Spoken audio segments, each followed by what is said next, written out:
Viva, sejam muito bem-vindos ao TDM Entrevista, hoje com a escritora, jornalista e crítica literária Isabel Lucas. Muito obrigado por estar connosco. Obrigada. O seu livro Viagem ao Sonho Americano nasceu de uma longa viagem de um ano pelos Estados Unidos, com base no conjunto alargado de obras da literatura americana, de Moby Dick à Pastoral Americana, entre muitos outros. Partiu à descoberta do país, percorreu quase 100 mil quilómetros para perceber o que é a América dos dias de hoje, marcados naturalmente, não só, mas também pela eleição de Donald Trump, que testemunhou ao vivo e a cores. De tudo aquilo que conheceu, de tudo aquilo que testemunhou, se tivesse que destacar um aspecto, uma característica da América contemporânea, o que é que seria? É difícil dizer isso, uma coisa, não é? Mas a diversidade do país e a percepção ao percorrê-lo de que não é um país, é um continente, e é um continente feito por gente de todo o mundo. E isso faz e compõe a complexidade dessa geografia neste momento, ou nesse momento em que eu viajei por ela, que era um momento de mudança profunda, ou seja, estávamos a sair de de 2 mandatos de um presidente, o primeiro presidente negro dos Estados Unidos, só por si isso foi um fator insólito e inédito, e estaríamos perante uma mudança que seria também inédita. Pela primeira vez tudo indicaria ou se teria uma mulher ou se teria alguém fora do sistema. E esse alguém fora do sistema ou seria um candidato muito associado com a esquerda, como o Bernie Sanders, ou então alguém completamente fora do espectro político, como o Donald Trump, e que acabou por vencer aquele que seria talvez o menos expectável de todos. Portanto, eu lembro-me quando parti para essa viagem, aquilo que se discutia era até que ponto é que os republicanos até onde é que os republicanos iriam deixar chegar Donald Trump. O facto dele concorrer, ser um candidato republicano, ainda era só uma hipótese. Ele ainda era uma piada. Nós já vamos falar mais sobre esta questão do Trump, que é uma questão central, continua a ser, naturalmente.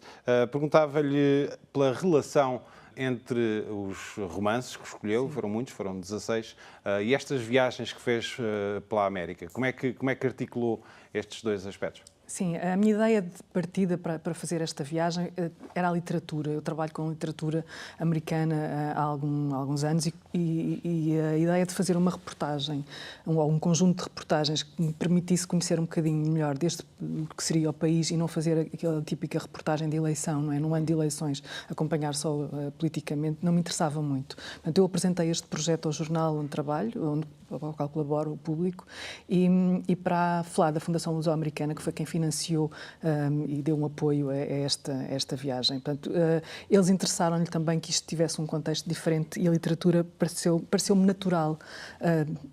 Esta relação entre a realidade e a literatura, muita da literatura que se faz nos Estados Unidos. Há sempre uma relação muito próxima entre aquilo a que se pode chamar o real, seja lá isso o que for, e a maneira como se escreve, e muitos autores escrevem e interpretam esse país, tentando, de alguma maneira, fixar ou tentar indagar sobre o que é a identidade americana, sendo ela tão diferente e tão complexa, tão feita desta multiplicidade de mundos, não é? E, portanto, como é que se habita esse território, como é que tanta gente diferente habita um território tão vasto. A literatura tem refletido sobre isso e eu quis, partindo de romances que fossem muito diferentes entre si, não só no tempo, mas também na geografia, no estilo e nas temáticas que me permitissem que fossem tão variadas, que me permitissem abordar de um modo mais abrangente possível esse território, esse atlas que eu me propunha percorrer, e eu sabia muito pouco à partida do que iria encontrar. Portanto, eu tinha os romances, escolhi-os porque já os tinha lido, não foi um trabalho de leitura, não fui à descoberta, ou seja, vou, a partir destes romances que eu conheço e que me parecem suficientemente diversificados, tentar conhecer este território. Um bom exemplo é também a viagem que faz a Newark. Sim. E o contraste que encontra com a imagem que é dada desta pequena cidade, perto de Nova Iorque. Não é assim tão pequena quanto isso. Não é tão pequena. Mas que mudou muito e é também um bom símbolo das transições e das mudanças que a América tem atravessado nas últimas muitas décadas, e contrasta aquilo que viu com a narrativa que é feita na pastoral americana. Uma outra América que existia em meados do século XX, que é diferente, muito diferente da atualidade, quase do dia para a noite, e é também, tem um atrativo especial para leitores portugueses, que é também um foco da imigração portuguesa nos Estados Unidos. É uma cidade que nós achamos que conhecemos, pelo menos o nome soa-nos familiar, precisamente por isso, por esse lado da imigração. E é uma cidade completamente estereotipada e cheia de preconceito. Toda a gente tem qualquer coisa a dizer sobre Newark, mesmo que nunca lá tenha estado. Mas o que acontece aí, pronto, o romance, e aqui também, neste caso, o romance de partida, há um romance de partida que eu escolho como para ir a Newark, não é? Eu já tinha lá ido noutras circunstâncias, mas aquele romance levou-me lá de outra maneira e levou-me lá. Eu saí de um comboio, vinha de Boston e chego à estação da Penn Station de Newark às 3 da manhã. E o que eu encontro é qualquer coisa que eu nunca tinha encontrado. Quando chego lá durante o dia, não é? Quando se chega a Newark durante o dia, encontra-se uma realidade que não é tão dura como aquela que se encontra àquela hora, que é uma... E quando eu falo de duas realidades que não se cruzam, eu estou sempre a falar de realidades que não se cruzam a vários níveis. E as pessoas que todos os dias percorrem aquela estação, e que são milhares todos os dias, é uma estação cheia de movimento que liga dois estados, liga New Jersey com o estado de Nova Iorque e liga a cidade de Newark, que é uma cidade muito grande, é a maior cidade do estado de New Jersey, as pessoas não têm noção disso, não é a capital, mas é a maior cidade, e está a 20 minutos de distância de Nova Iorque. E são duas realidades diferentes. Se Nova Iorque representa a cidade do sucesso ou a cidade do sonho, Newark representa a cidade do fracasso, ou seja, ou então da chegada ao sonho. Neste momento chega-se a Newark para sair rapidamente de Newark. É uma cidade de imigração, é uma cidade de imigrantes. Todos os imigrantes que chegam a Newark neste momento querem sair de lá, como eu reforço nesse texto, e o que se encontra a essas horas na estação de Newark é um cenário desolador, é um cenário de miséria, é um cenário a estação é habitada por sem-abrigo, abre-se as portas, eu cheguei numa noite de frio, temperaturas negativas, e eu não vou descrever, porque eu não consigo descrever aqui, verbalmente aquilo que pus no texto. Portanto, no texto está a minha perplexidade perante aquilo que encontro, que é uma metáfora do lado oposto ao sonho. E as pessoas que estão ali são os derrotados da América. É um bocadinho essa imagem com que eu fiquei. E tinha a pastoral comigo e lembro-me de o Philip Roth, que era um homem nascido e criado em Newark, numa Newark diferente, uma Newark ainda muito industrial, uma Newark cheia de habitada por judeus que estão naquele momento de apogeu e de grande desenvolvimento da indústria. Era uma cidade de fábricas, habitada por uma burguesia poderosa, e essa pastoral é escrita muito posteriormente, mas descreve um momento em que da transformação de Newark, o momento dos riots, o momento em que a cidade é tomada de alguma maneira pela imigração, a migração que vem do sul, uma migração negra que vem à procura precisamente de outras possibilidades no norte do país. E, portanto, essa transição que o Roth faz de quase um estado de sítio, a cidade transforma-se numa guerra em si própria, é uma espécie de guerra civil que se instala nessa cidade e que é a metáfora, mais uma vez, nos anos 50, 60, do que seria, do que é sempre essa América. Estamos sempre perante uma América mais ou menos, dependendo do estado económico e social, em guerra civil. São dois... Há um paradoxo sempre, é uma civilização marcada pelo paradoxo. Um paradoxo em relação à promessa, ao mito fundador, se quisermos, da América e a questão do sonho americano, e depois a realidade. Se nós olharmos com frieza para os números da pobreza, as estatísticas de mobilidade social, as desigualdades no país contradizem efetivamente boa parte daquilo que é o sonho americano, a ideia do sonho americano, mas este continua a ser um mito persistente, as pessoas continuam a falar e a acreditar nesta questão do sonho americano. Porquê? É um motor, é um motor usado, e é uma ideia usada politicamente, e não só politicamente, mas também vemos o cinema americano a explorar, o cinema, sobretudo Hollywood, a explorar essa ideia de sonho. A política sempre explorou a ideia de sonho. Nós vemos agora, voltamos a ouvir falar dos dreamers, como esta palavra, não é, que tem uma conotação. Os dreamers neste momento são os jovens imigrantes que estão nos Estados Unidos sem papéis e que podem ser expulsos do país pela administração de Trump. Voltou, e não é à toa que eles têm este nome. Portanto, a ideia de sonho é uma ideia fundadora e é uma ideia que apesar de conter em si o oposto, o fracasso. Não é por acaso que a palavra loser tem uma carga tão pesada na cultura americana. Chamar alguém loser é o derrotado do sonho, não é? O sonho, apesar de conter, queria dizer, o seu oposto, também continua a ser o motor daquela civilização. A ideia de que se pode, que se consegue, de que ali é possível. Portanto, nada aqui é claro. Portanto, mas o indivíduo, por si só, conseguir, pelo seu trabalho, ter sucesso, é uma ideia que continua a fazer mover o país. Até que ponto é que a própria população americana, para além das pessoas que sofrem com a dura realidade e a impossibilidade de conquistar este sonho americano, mas até que ponto o resto da população tem consciência de que isto é assim? Não sei, acho que depende muito com quem se está a falar, e isso não é uma coisa só americana. Acho que havia um escritor com quem eu falei, o Richard Ford, dizia que a ideia de sonho americano é uma construção europeia. E é uma construção europeia aqui a vários níveis, porque primeiro foram os europeus a irem para lá, não é? Aqueles que foram derrotados pela uma ideia da Europa, ou na Europa, que não se deram bem na Europa, foram habitar um novo continente, para eles um novo continente, e tentar fazer ali quase uma construção de um homem novo, se é que se pode chamar assim, não é? De raiz. Portanto, isto depois é uma construção europeia nesse sentido, mas também é a ideia de que nós, na Europa, continuamos a falar desse sonho americano como qualquer coisa que nos distingue. É uma coisa distinta, uma ideia distintiva entre o velho mundo e o novo mundo, não é? O sucesso para a América é tudo, para a Europa não necessariamente é tudo. Mas há uma ideia que é universal, que é a ideia de ter uma vida melhor.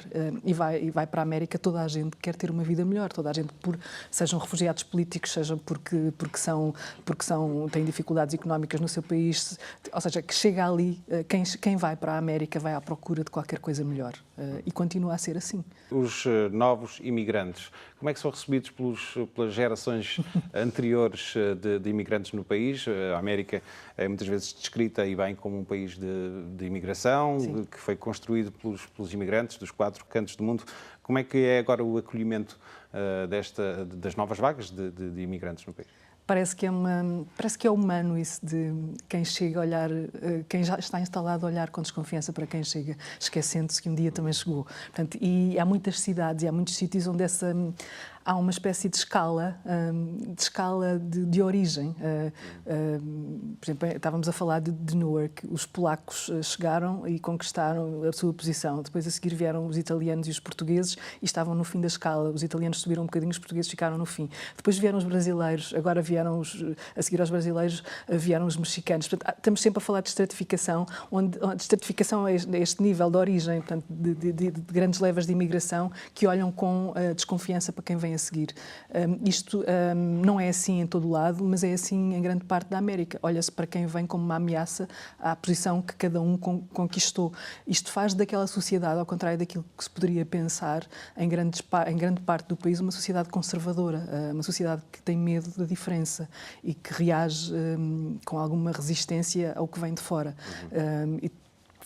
Temos aqui cidades que são um bocadinho diferentes. Nova Iorque continua a ser diferente, São Francisco continua a ser diferente, Los Angeles, as cidades das costas, cidades costeiras, têm uma dinâmica de funcionamento diferente, mas quem está mais no interior resiste de uma maneira muitas vezes hostil. Essa questão do receio, do medo do outro, tem sido apontada como uma das várias explicações para a vitória eleitoral de Donald Trump. Muitas outras são apontadas, a questão também das desigualdades, de que já falámos aqui. Para alguém que esteve durante um ano nos Estados Unidos, seguiu de perto estas questões políticas e sociais, como é que se explica, afinal, a vitória de Donald Trump? Essa é a grande questão, não é? Não se explica simplesmente, e se fosse facilmente explicável, então explica-se tão simplesmente que o óbvio não nos chega. Mas há muitas questões.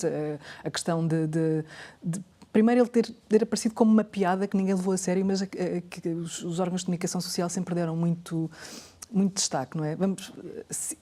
A piada passou a ser manchete, não é? E ele foi aparecendo cada vez mais, e foi aparecendo muitas vezes como... Ele foi um homem de sucesso, e o sucesso individual é muito importante para muita gente na América. Se ele conquistou, se ele foi capaz, então ele talvez seja capaz ele é uma referência para muita gente. É uma espécie de...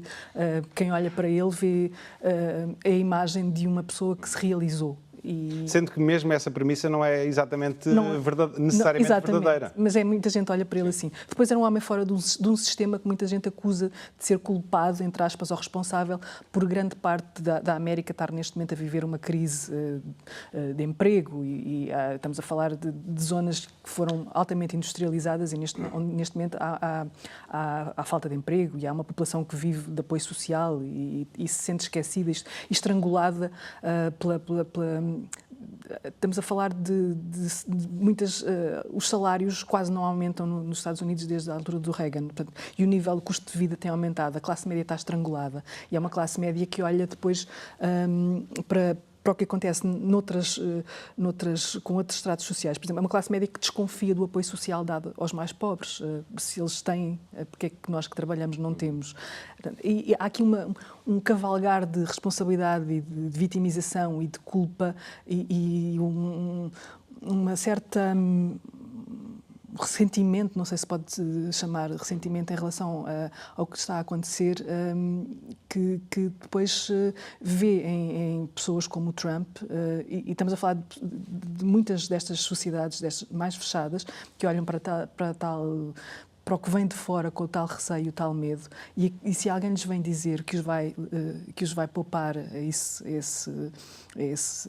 papão que vem de fora, à imigração clandestina, ao terrorismo, aos refugiados, que naquela altura estava a ser um dos grandes temas da Europa. Portanto, se alguém vem dizer que vamos fechar fronteiras e vamos proteger, há muita gente que vê nesta mensagem alguma coisa de benéfica.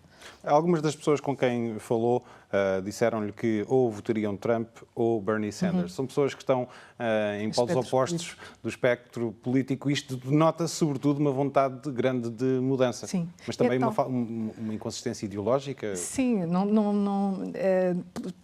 tentarmos entender a América politicamente ao espelho do que se entende a Europa não se pode fazer, apesar de haver muitos fenómenos comuns. O populismo que vemos na Europa também não é isolado do populismo que se vê na América. Portanto, mas são fenómenos que são promovidos, mais uma vez, pelo medo, seja lá o medo do que for. Mas isso tem a ver com aquela ideia de que são duas figuras fora de um sistema político de que muita gente está cansada.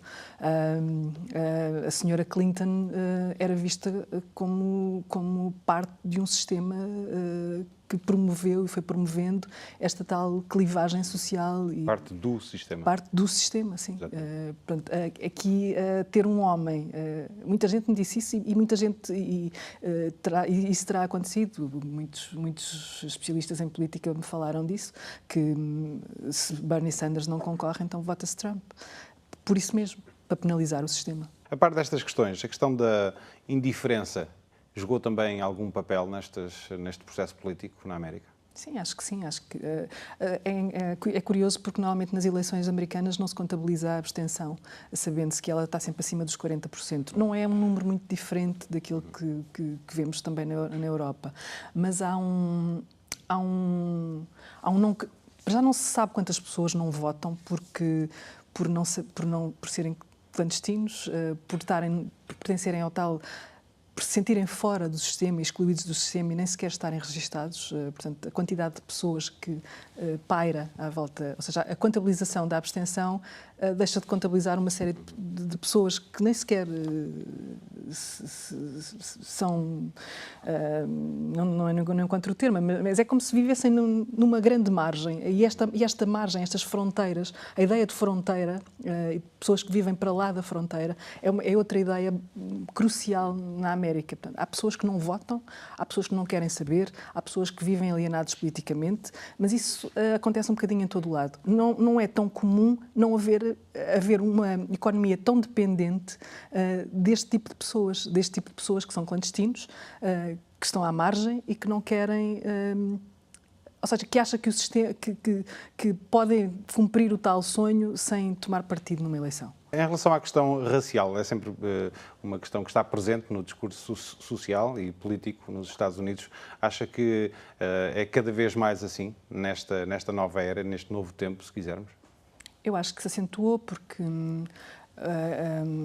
a eleição de Trump e toda a candidatura dele foi feita com base em um discurso que promoveu a xenofobia e trouxe o tema da raça novamente ao de cima, e mostrando que ele nunca esteve de facto resolvido, esteve um bocadinho silenciado durante alguns tempos, sendo que para os mais atentos nem isso aconteceu, mas neste momento há um exacerbar desse fenómeno e, portanto, a clivagem entre...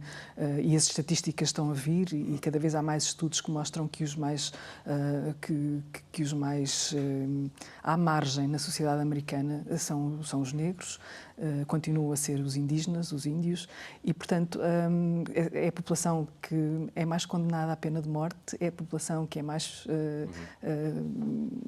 feita, é presa, portanto, a grande quantidade das cadeias está povoada por negros, portanto, é a população mais pobre, é a população mais excluída e por isso nomes que estiveram muito ligados ao movimento dos direitos civis nos anos 50, 60, como o Baldwin, o escritor, estão a ressurgir e estão a alimentar um novo discurso que quer combater precisamente esta diferença de tratamento. Não podemos também falar deste novo tempo na América sem falar da questão das fake news, que terá tido um papel importante no desfecho destas eleições.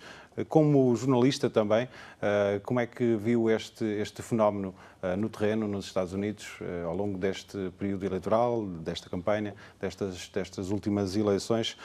Ficou com essa percepção que as pessoas depositavam demasiada confiança naquilo que vem nas redes sociais, sem grandes preocupações de verificação da veracidade dessas mesmas notícias? Eu acho que isso é um fenómeno global, não é? Saber ler um jornal ou saber distinguir uma notícia de uma não notícia, de um boato, é uma questão de educação, e se as pessoas se alimentam e leem o Facebook como quem lê um jornal, não sabendo distinguir o que é uma notícia de uma não notícia ou de um tal boato, portanto, há um território gigantesco para propagar fake news, não é? Ou as falsas notícias, ou aquilo que se Mas foi palpável na altura, no momento em que, no momento de vários casos ao longo da campanha, que a narrativa estava a ser conduzida. Sim, evidentemente conduzida, não é? E isso causa uma perplexidade a quem trabalha com notícias, não é? Que é estar a assistir àquilo que estarmos a ver uma imagem e estarem-nos a fazer uma leitura completamente diferente da imagem que estamos a ver. Portanto, leva-nos a questionar o que é que está a acontecer aqui. E leva-nos, enquanto jornalistas, também a tentar perceber como é que se pode combater isto, não é? Como é que nós que fazemos jornais, nós que trabalhamos a informação, podemos não ir atrás das redes sociais e não seguir os mesmos caminhos e tentar fazer aqui qualquer coisa mais reflexiva, não é? Apontar. Eu acho que a eleição do Trump serviu para alguma coisa, ou se pode servir para alguma coisa, é para nos ensinar a fazer perguntas, e uma das perguntas é como é que podemos dar uma informação que se distinga de uma não informação.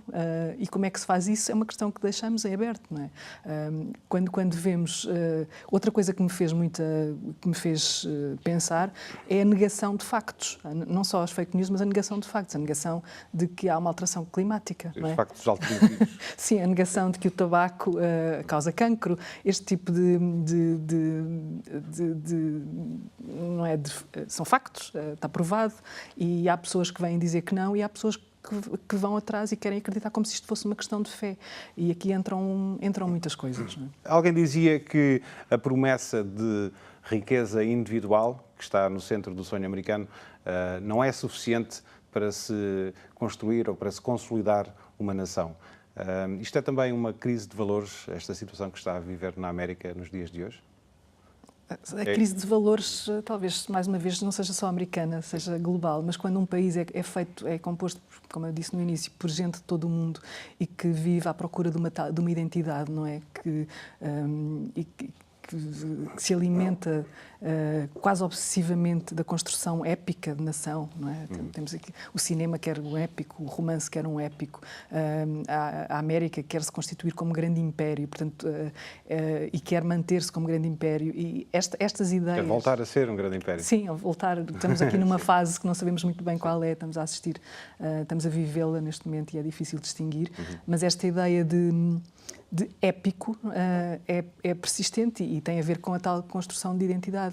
Uma nação que neste momento está a ser escrita por gente que vem de todas estas margens, não é? E num momento que parece feito tanto de absurdo e em que o absurdo e a fake news tomou conta da realidade e o mundo está a assistir à América como quem assiste a um reality show, não é?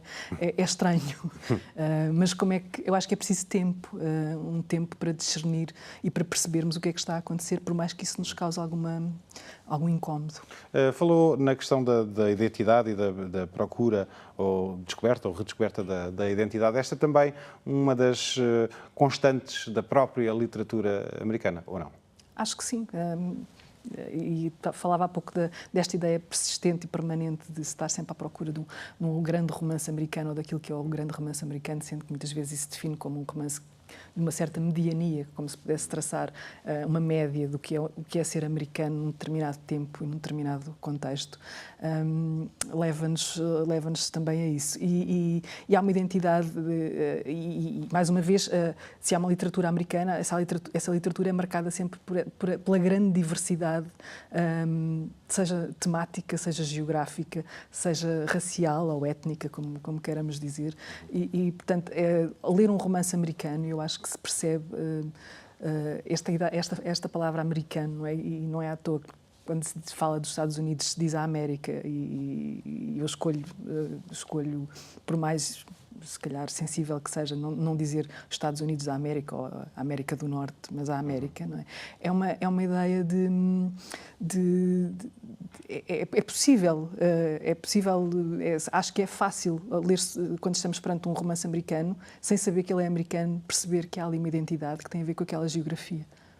É uma das melhores maneiras de conhecer a América? Acho que é uma boa maneira de partida, porque é tão complicado tentar perceber aquele contexto, que mais do que o cinema americano, se calhar, porque o cinema americano vem quase todo do mesmo sítio, de Hollywood, não é? A literatura, apesar de tudo, ainda nos traz a diversidade e permite a grande diferença de opinião e de pensamento e de diversidade. Tem também menos constrangimentos de várias naturezas. Tem mais liberdade. De há uns anos esta parte divide o seu tempo entre Lisboa e Nova Iorque e outras partes dos Estados Unidos. No caso de Nova Iorque, temos também um mito, que é a cidade que nunca dorme, a capital do mundo, já foi descrita assim muitas vezes. Neste caso, já está mais próximo da realidade. Como capital do mundo? Sim. Eu acho que continua a ser, de alguma maneira, a cidade que contém mais mundo nela própria, ou seja, dificilmente vamos a uma cidade no mundo onde possamos ver e ouvir falar tantas línguas e assistir a tantas manifestações de diversidade cultural como em Nova Iorque.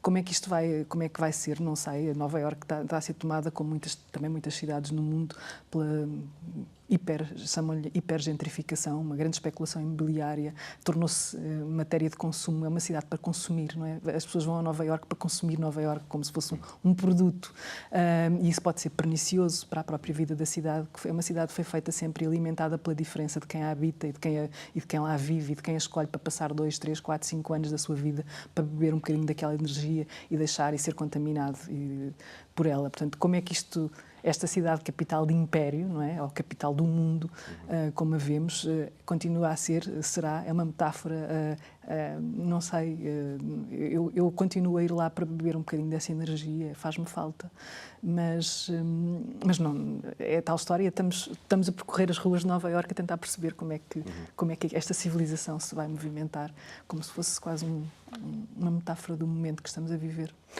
Mas, e voltando quase ao início da conversa, por mais interessante e diversa que seja Nova Iorque, uma coisa é conhecer Nova Iorque, outra coisa é conhecer a América, e está numa posição privilegiada para o confirmar.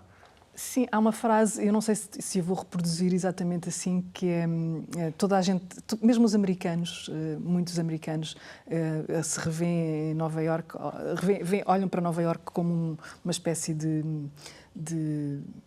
luz. E aqui é preciso fazer uma ressalva. Salvo aqueles muitos que não querem sequer pensar em Nova Iorque, ao pensar em Nova Iorque pela estranheza que ela tem. Mas há uma frase que diz: tu amas Nova Iorque, mas será que Nova Iorque te ama? Ou seja, e esta frase foi escrita e foi pensada precisamente para sublinhar essa diversidade, essa diferença que existe entre aquela cidade e o resto do continente, do país, que é onde ela está inserida. Já agora, no seu caso, o amor é recíproco? Às vezes não é só... é uma relação sempre muito tumultuosa e conflituosa. É uma cidade que tanto dá como tira e portanto, não há... O paradoxo também se mantém. Eu preciso lá ir por enquanto, mas também preciso de sair de lá. E é assim que eu me relaciono com a cidade. Isabel Lucas, muito obrigado por ter vindo ao TDM Entrevista. Obrigada. Nós voltamos na próxima semana. Contamos consigo. Até lá.